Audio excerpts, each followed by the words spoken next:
오늘도 하나님의 은혜가 저 여러분에게 함께하기를 기원합니다. 고린도전서는 사도 바울이 고린도 교회에 쓴 편지입니다.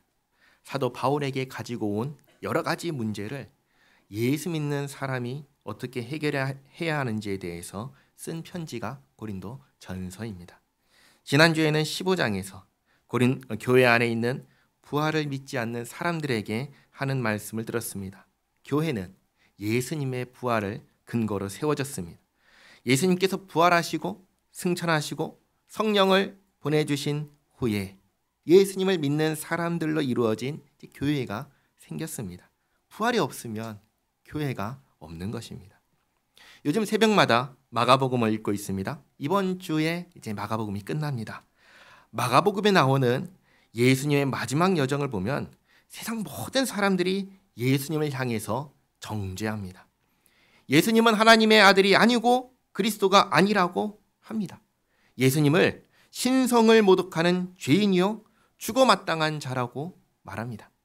빌라도가 이 사람은 죄가 없다라고 해도 죄인이라고 합니다. 때리고 침을 뱉고 모욕합니다. 그리고 마침내는 십자가에 못 박아 죽였습니다. 이 과정을 한번 생각해 보시기 바랍니다. 온 몸이 멀쩡한가요? 예수님의 몸이 그렇지 않지요. 온몸이 만신창이가 되어서 죽었습니다. 어느 누가 이렇게 죽은 사람을 구원자라고 생각할 수 있겠습니까?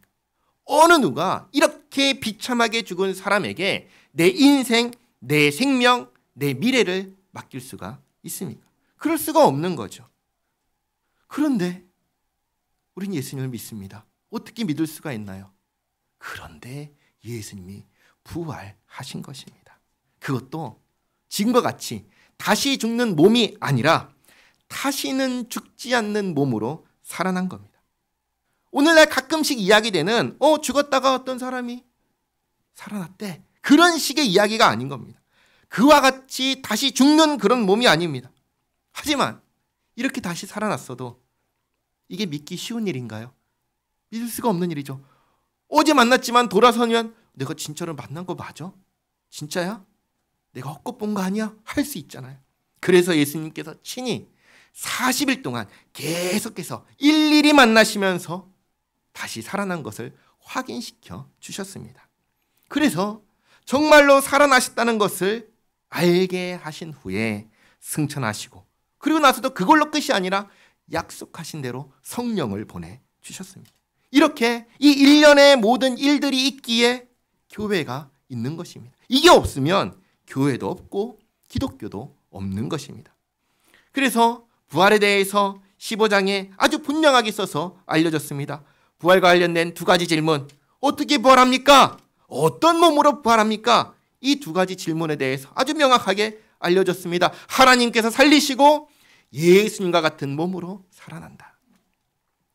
그리고 이렇게 부활이 있으니 오늘 우리가 하는 모든 수고가 헛되다고 하나요? 헛되지 않다고 하나요? 헛되지 않다. 아주 분명하게 하였습니다. 하나님께서 다 알고 계시며 예수님께서 말씀하신 것처럼 다시 오실 그날에 결산하실 것이니 그러니 주일에 더욱 힘쓰는 자가 되라 하면서 15장을 마무리했습니다. 그리고 오늘은 이제 마지막 16장입니다. 연보로 시작을 합니다. 여기서 말하는 연보는 헌금 가운데 구제를 위해서 모아놓은 것입니다. 그러니까 여기서 우리가 알 수 있는 것이 뭐냐면 사도 바울이 복음을 전하던 이때 처음 교회가 모여서 예배할 때 헌금이 있었다는 사실입니다. 그럼 여기서 헌금에 대해서 오늘 한번 생각해 보시기 바랍니다. 우리는 예배 때 뭘 하죠? 헌금을 하잖아요. 이 헌금은 왜 할까요? 헌금은 도대체 뭘까요?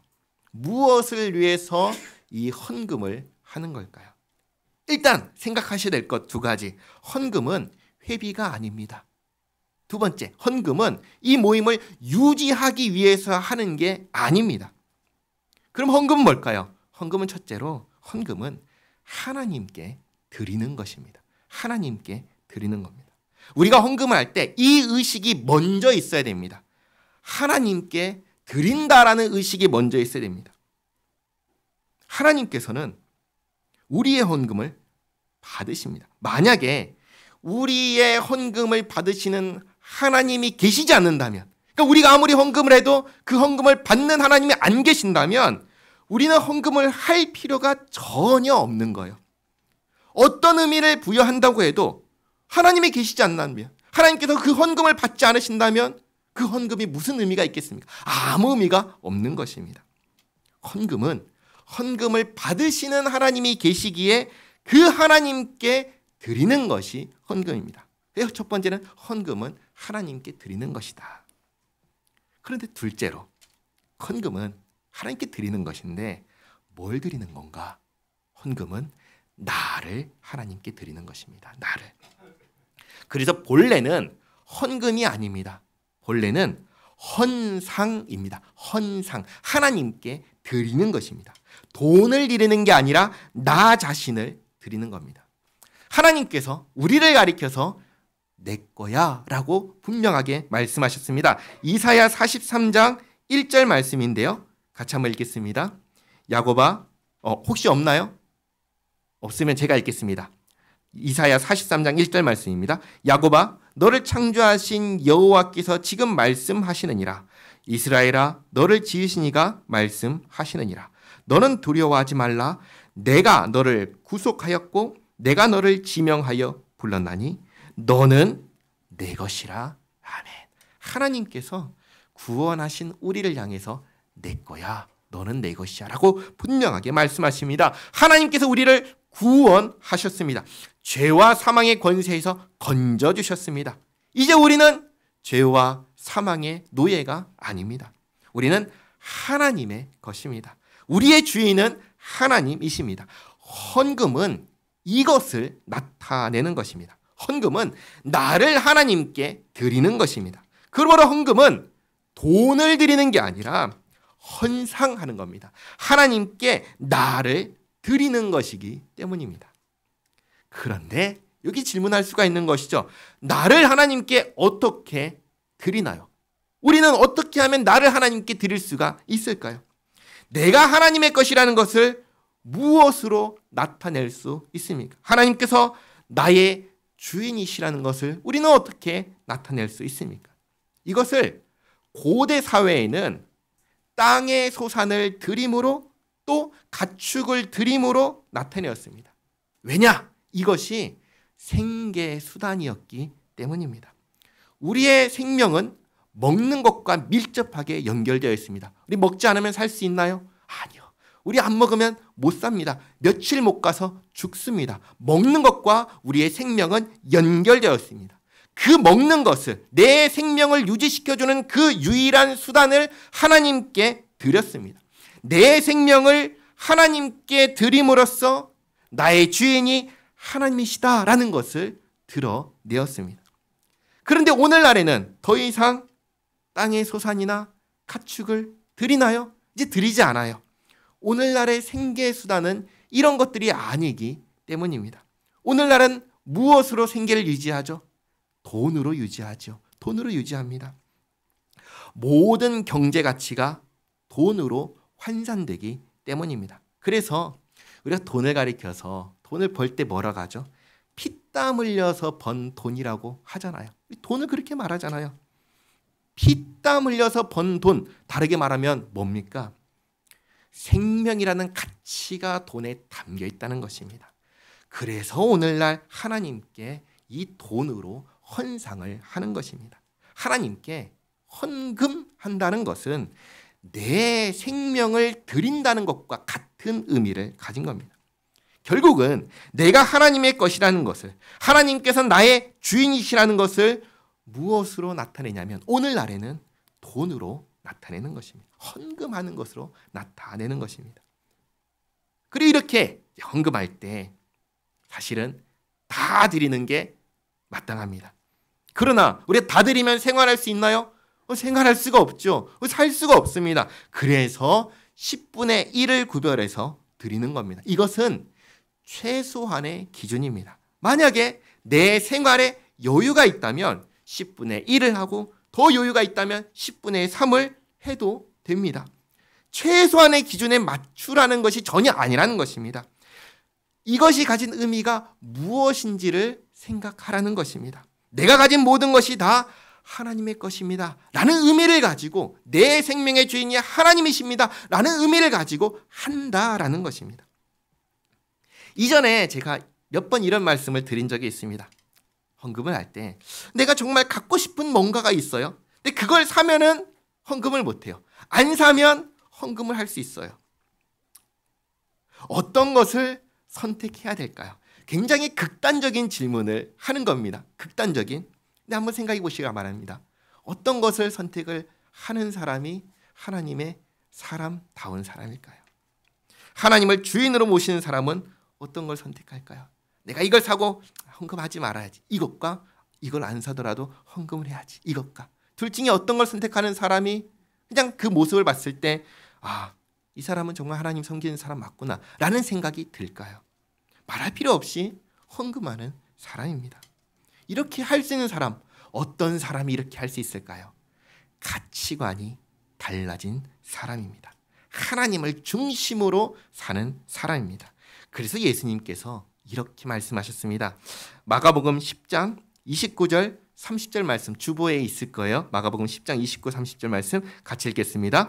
예수께서 이르시되 내가 진실로 너희에게 이르노니 나와 복음을 위하여 집이나 형제나 자매나 어머니나 아버지나 자식이나 전토를 벌인 자는 현세에 있어 집과 형제와 자매와 어머니와 자식과 전토를 100배나 받되 박해를 겸하여 받고 내세 영생을 받지 못할 자가 없느니라. 아멘.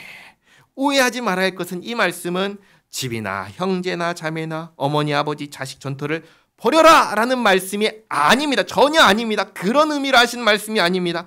이건 뭘 말씀하신 거냐면 우선순위를 말씀하신 것입니다. 무엇이 가장 우선되어야 하느냐, 그 말씀을 하신 것입니다. 그래서 버려도 다시 받는다라고 말씀하시는 겁니다. 하나님의 사람은 이 가치관이, 우선순위가 달라진 사람들입니다. 하나님이 1순위가 된 사람입니다. 여전히 세상과 같은 가치관을 가진 사람은 나 예수님 믿는 사람이야 라고 말을 해도 아닐 가능성이 높습니다. 물론 단정할 수는 없습니다. 단정할 수는 없어요. 우리는 우리가 가지고 있는 어떤 선함, 우리의 가치 때문에 구원받은 사람들인가요?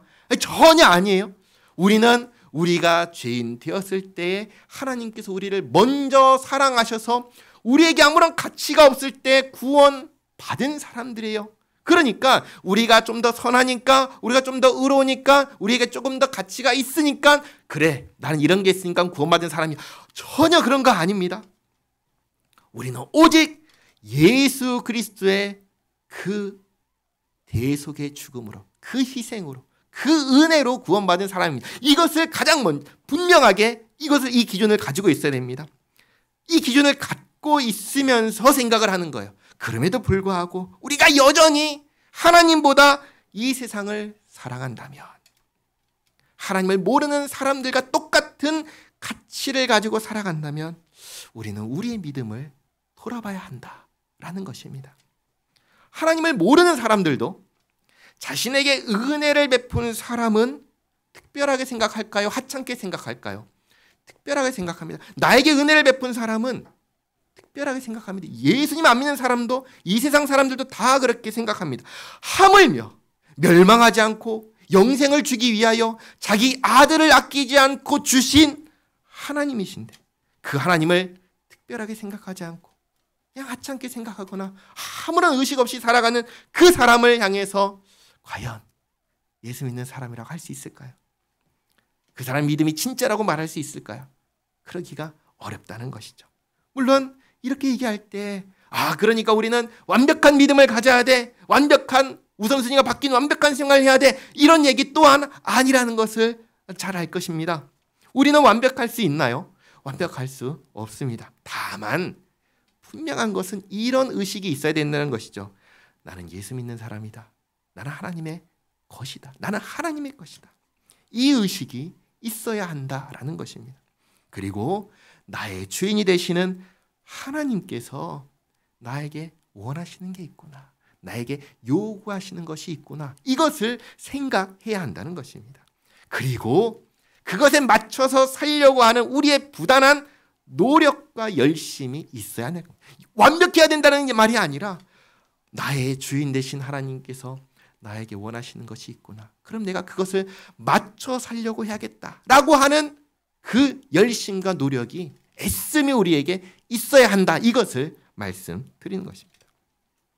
하나님께서 내 주인이시고 내 생명의 주인이시라고 가치관이 달라졌기에 우리는 매 주일마다 함께 모여서 예배하고 주께서 나의 주님이심을 고백을 합니다. 하나님께서는 하나님께 나 자신을 드립니다. 무엇으로요? 피땀 흘려서 번 돈으로 헌상을 합니다. 이것은 내 생명과 같은 돈입니다. 세상에서 정말 소중한 것입니다.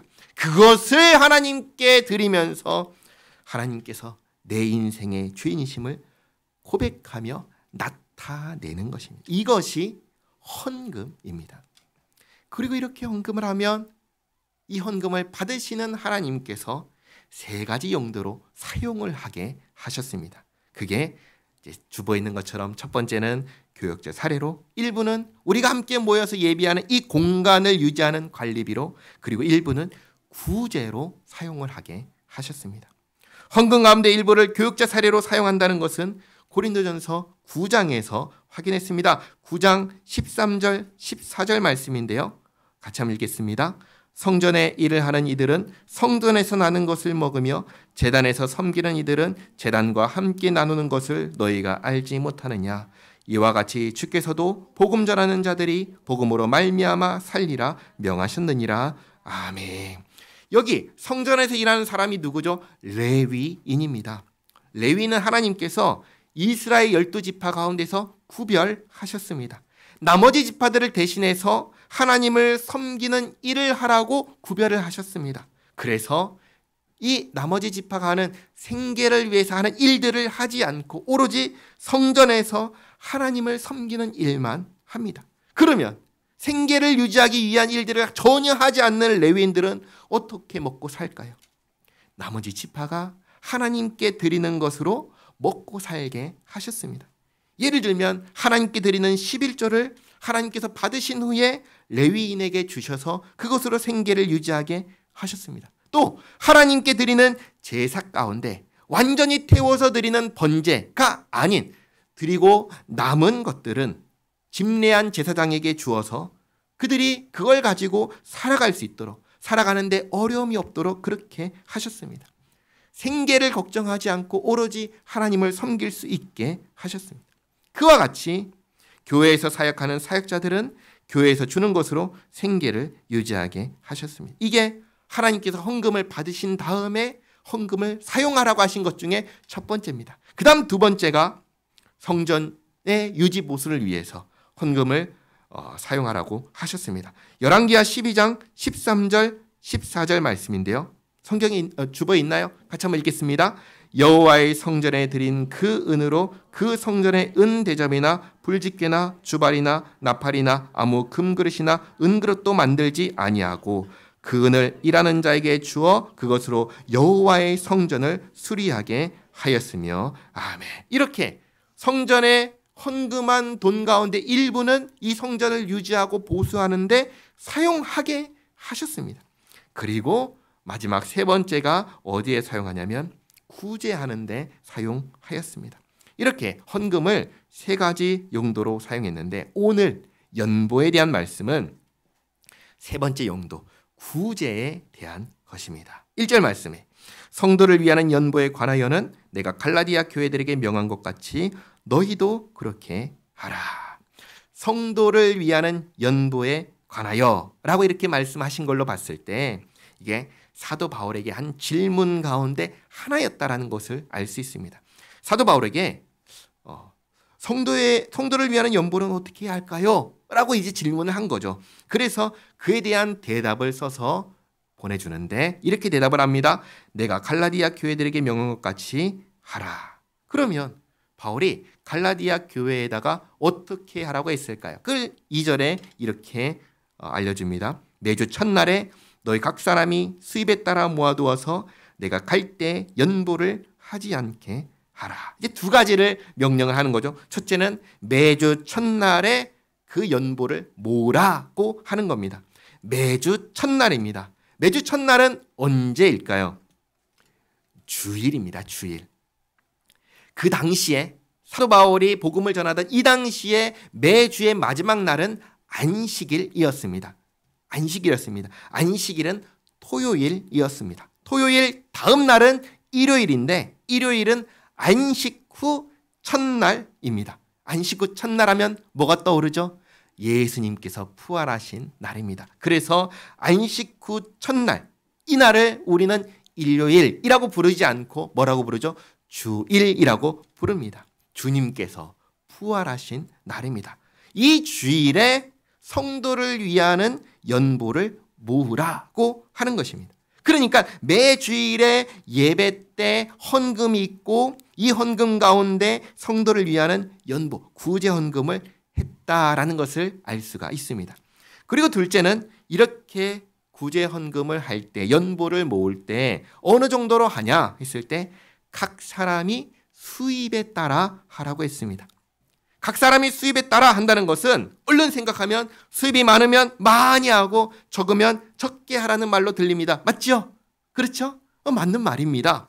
수입이 많으면 많이 하고 적으면 적게 하라는 겁니다. 그러니까 자기 형편에 맞춰서 하라고 하는 겁니다. 그러나 이렇게 말씀드릴 때에도 항상 생각해야 되는 게 뭐냐면 앞에서 말씀드렸던 우선순위를 늘 생각해야 하는 겁니다. 내가 하고 싶은 걸 먼저 다 하고 난 다음에 남은 것으로 하나님께 드리는 거냐? 그게 아니라는 것입니다. 그래서 어떤 사람은 이렇게 합니다. 수입이 생기면 가장 먼저 하나님께 드릴 부분을 먼저 구별을 딱 합니다. 그리고 남은 것으로 한 달을 어떻게 살 수 있을까? 이 지출을 계획을 합니다. 우선순위를 이렇게 생각을 하는 것이죠. 뭐에 맞추는 것입니까? 하나님께 맞춰서 살아가려고 애를 쓰는 것입니다. 자, 이렇게 매주 첫날에 모여서 예배할 때 구제헌금 모으고 형편에 따라 헌금해서 모으라고 했습니다. 다 모았습니다. 모은 다음엔 어떻게 하죠? 전달을 해야죠. 전달을 해야 됩니다. 사실 이 구제헌금 16장 1절 2절에서 말하는 구제헌금은 흉년으로 어렵게 된 예루살렘 교회를 위해서 모은 것입니다. 힘든 교회를 위해서 작정하고 모은 것입니다. 그러니까 특별 구제헌금, 작정 헌금과 같은 것입니다. 그래서 바울이 처음 얘기한 게 아니에요. 이전부터 진작부터 모아두라고 얘기를 했던 겁니다. 그래서 내가 갔을 때 비로소 부랴부랴 준비하려 하지 말라 이렇게 얘기를 한 겁니다. 그래서 미리 모아두었으면 그것을 전달해야 되는데 과거에는 어떻게 전달했을까요? 오늘날처럼 은행이 있고 텔레뱅킹이 있고 이런 ATM 기계가 있어가지고 이렇게 뺄 수가 없죠. 어떻게 해야 되죠? 직접 가서 전달을 해야 했습니다. 그래서 그 다음 이야기하는 게 전달하는 일에 대해서 얘기합니다. 3절에 내가 이럴 때 너희가 인정한 사람에게 편지를 주어 너희의 은혜를 예루살렘으로 가지고 가게 하리니 만일 나도 가는 것이 합당하면 그들이 나와 함께 가리라. 예, 이런 겁니다. 고린도 교회는 유대인의 교회일까요? 이방인의 교회일까요? 이방인의 교회입니다. 이방인 지역에 세워진 이방인의 교회입니다. 예루살렘 교회는 이방인의 교회일까요? 유대인 교회일까요? 유대인의 교회입니다. 이방인의 교회와 유대인의 교회는 교류하는 것이 쉬울까요? 어려울까요? 이게 어렵습니다. 어렵습니다. 왜 어려울까요? 유대인들이 이방인들을 어떻게 봤죠? 부정한 존재로 봤습니다. 부정한 존재로.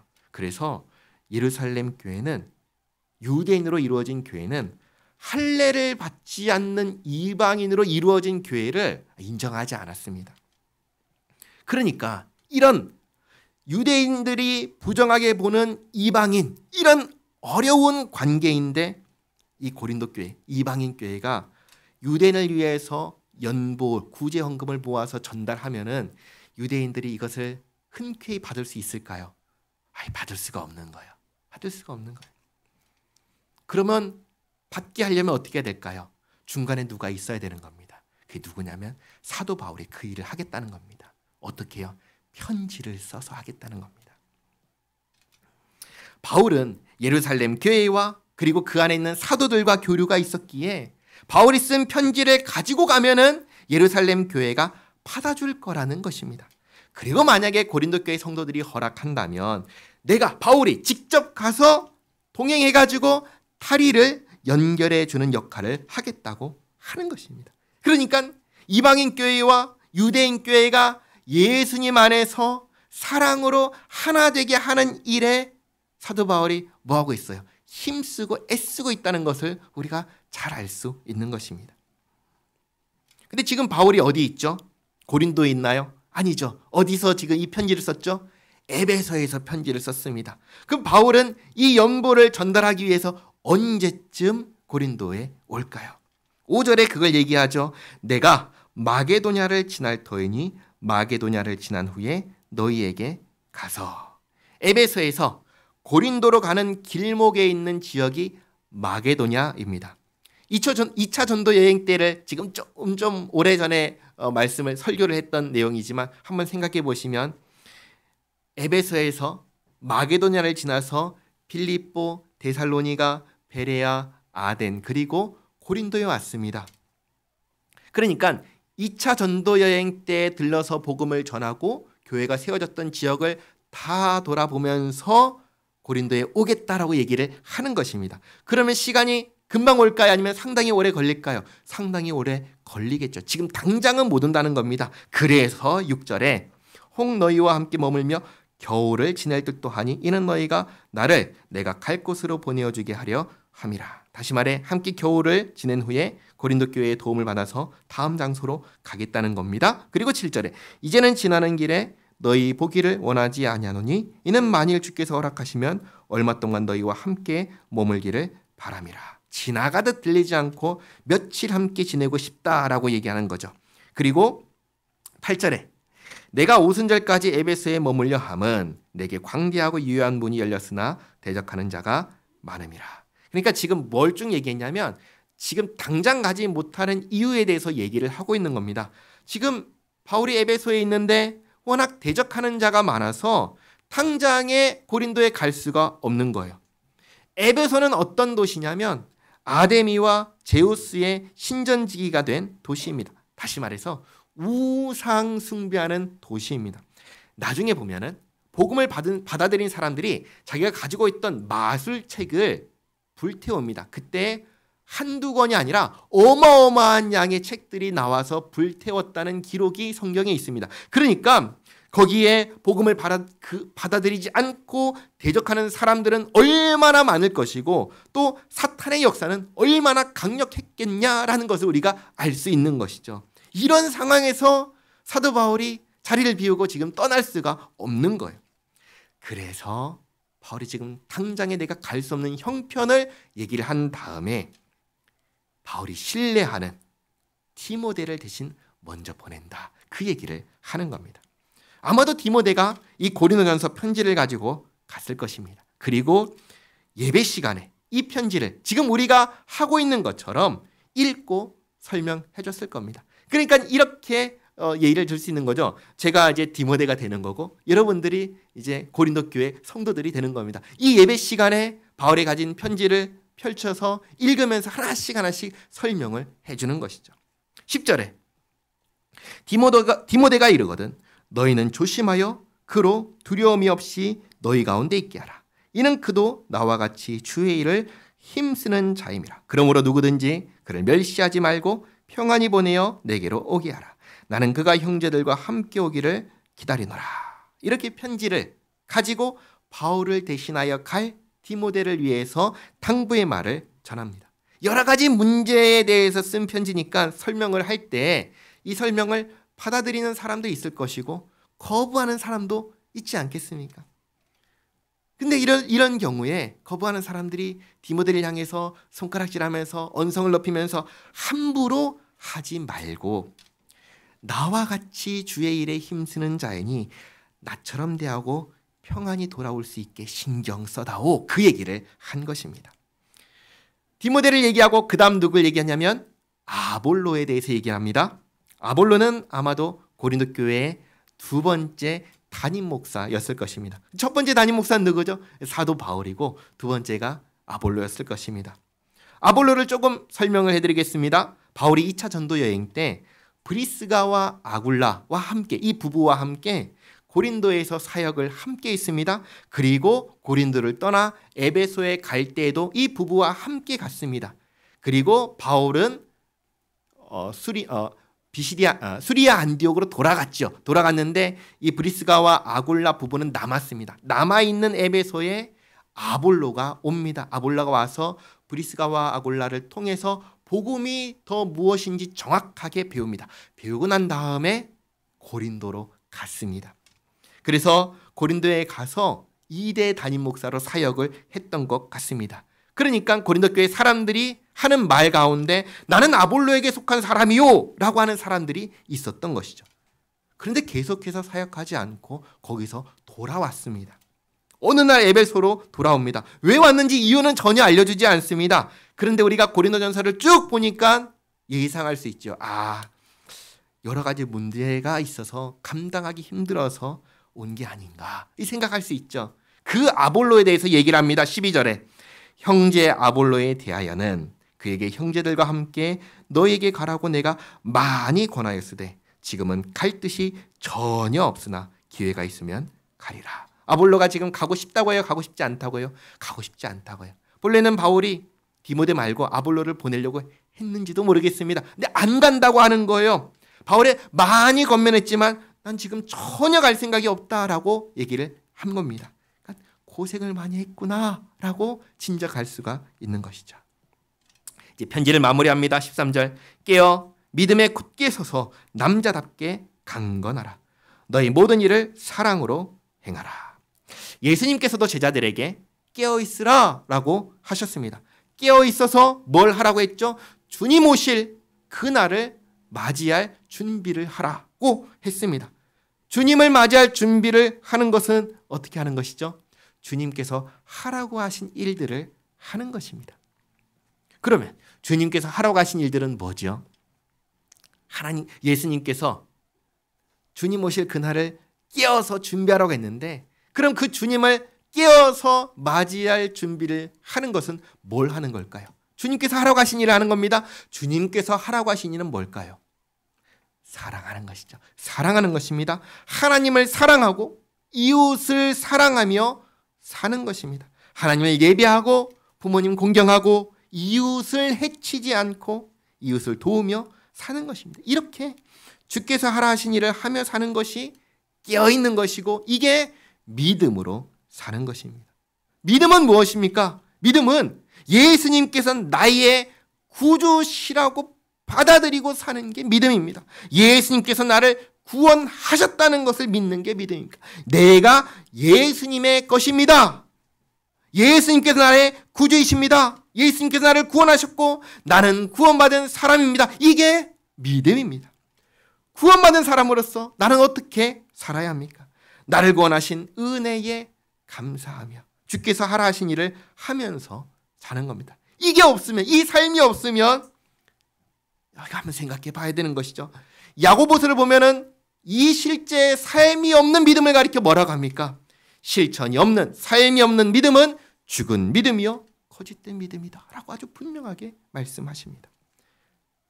처음에도 말씀드렸지만 절대로 완벽하게 살라 그 말씀 아니라는 걸 우리는 다 압니다.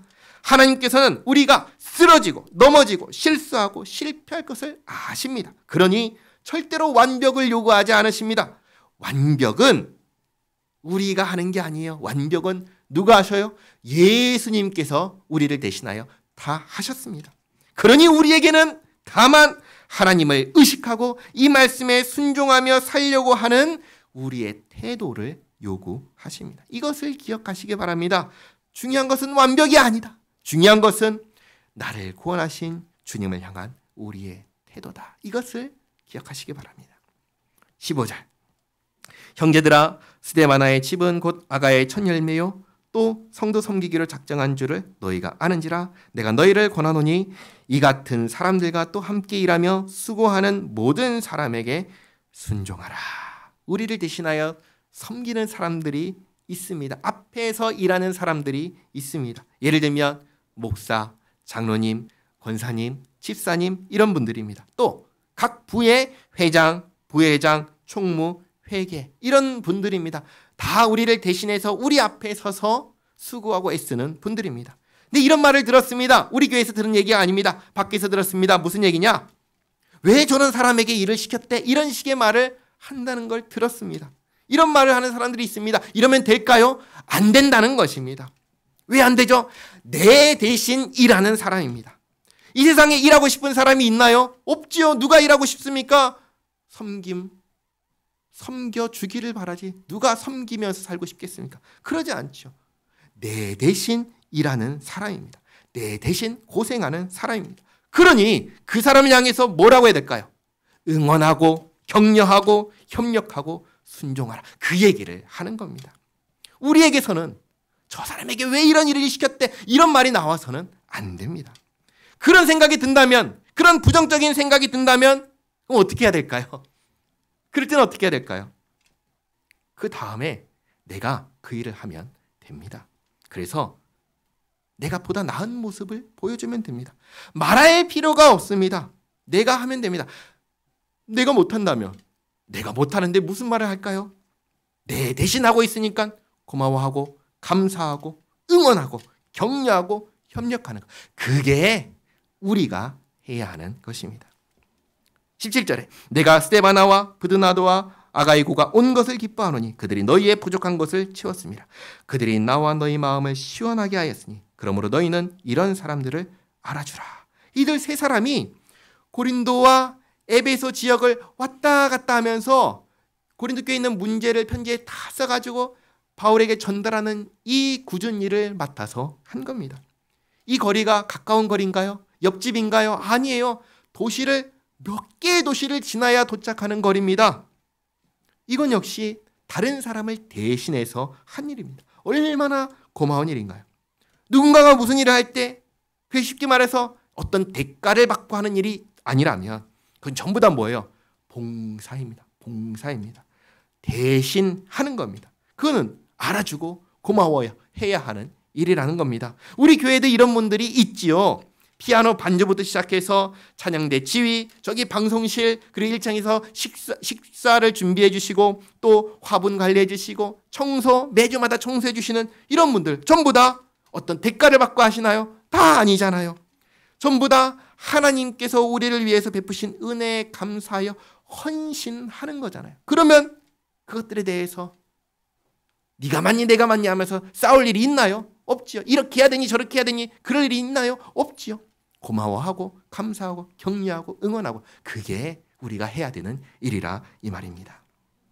19절 아시아의 교회들이 너희에게 문안하고 아골라와 브리스가와 그 집에 있는 교회가 주 안에서 너희에게 간절히 문안하고 모든 형제도 너희에게 문안하니 너희는 거룩하게 입맞춤으로 서로 문안하라. 나 바울은 친필로 너희에게 문안하노니 만일 누구든지 주를 사랑하지 아니하면 저주를 받을지어다.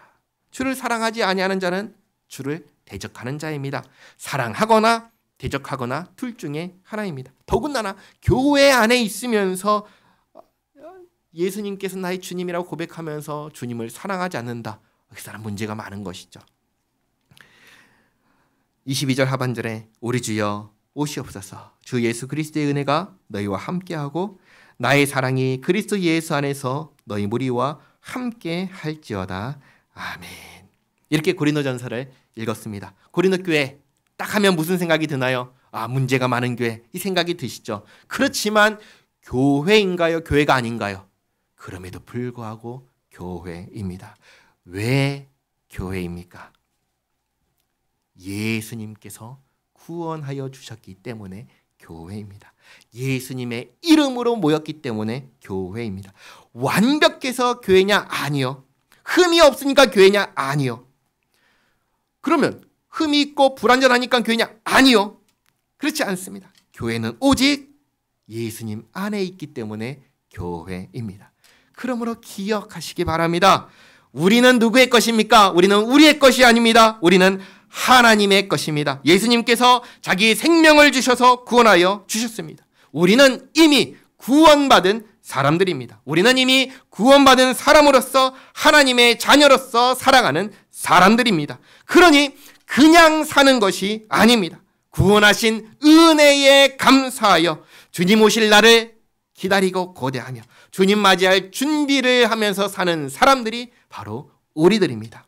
매주일마다 함께 모여 우리 자신이 하나님의 것임을 고백하고 그리고 우리의 일상에서 주님을 사랑하고 이웃을 사랑하는 그렇게 믿음으로 살아가는 그렇게 주님 맞이할 준비를 매일 하면서 살아가는 우리 모두가 되기를 바랍니다.